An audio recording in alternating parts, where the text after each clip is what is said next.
Why you keep procrastinating, and the real reason it feels impossible to stop. You don't procrastinate because you're lazy. You procrastinate because, somewhere in your brain, starting feels like stepping into something uncomfortable, uncertain, and way bigger than the task itself.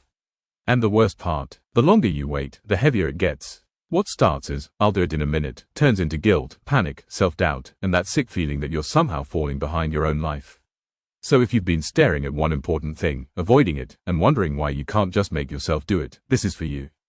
1. Fear, the hidden trap behind procrastination. Most procrastination isn't about the work. It's about what the work might expose. Maybe finishing it means being judged. Maybe trying means finding out you're not as good as you hoped.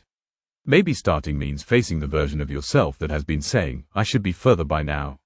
That's why fear is so sneaky. It doesn't always show up as panic. Sometimes it shows up as scrolling, cleaning, reorganizing, snacking, researching, or doing literally anything except the one thing that matters. Because avoidance gives you temporary relief. It whispers, "Not now. Later is safer," but later always comes with a price. 2. Overwhelm, when everything feels too big to start. Sometimes procrastination isn't fear of failure. It's the sheer size of the task sitting in front of you. Your brain looks at one project and doesn't see a step. It sees a mountain, and when something feels too large, too vague, or too many stepped, your mind does what minds do best, it freezes.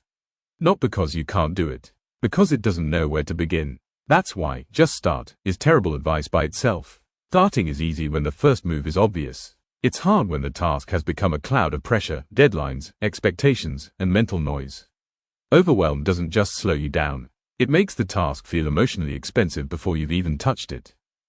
3. Perfectionism, the voice that turns action into a performance. Perfectionism sounds productive, but it often works like a trap. It tells you that if you can't do it perfectly, you shouldn't do it yet. It convinces you that the first draft has to be brilliant, the first attempt has to be clean, and the first step has to prove something about who you are. That mindset makes everything feel high stakes. And when every action feels like a test, procrastination starts to look like protection. Because if you don't begin, you can still believe it could have been amazing. You can keep the fantasy intact. You can delay the moment reality shows up and asks for something imperfect, messy, and human. But perfectionism doesn't preserve your potential. It buries it under pressure. Practical fixes and next steps. The way out is not to become a different person overnight. It's to make the next step smaller, safer, and harder to dodge.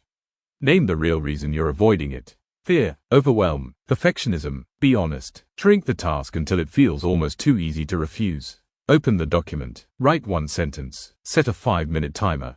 Lower the quality bar for the first pass. Your only job is progress, not brilliance. Remove one layer of friction. Close extra tabs. Put your phone away. Clear the desk. Make starting obvious. Decide the next action before you feel motivated. Motivation often arrives after motion, not before it.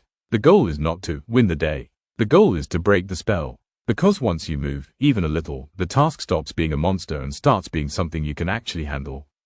Closing takeaway. Procrastination is rarely proof that something is wrong with you.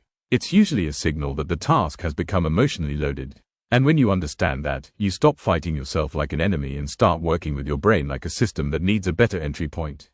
So the next time you catch yourself avoiding something important, don't ask, "What is wrong with me?"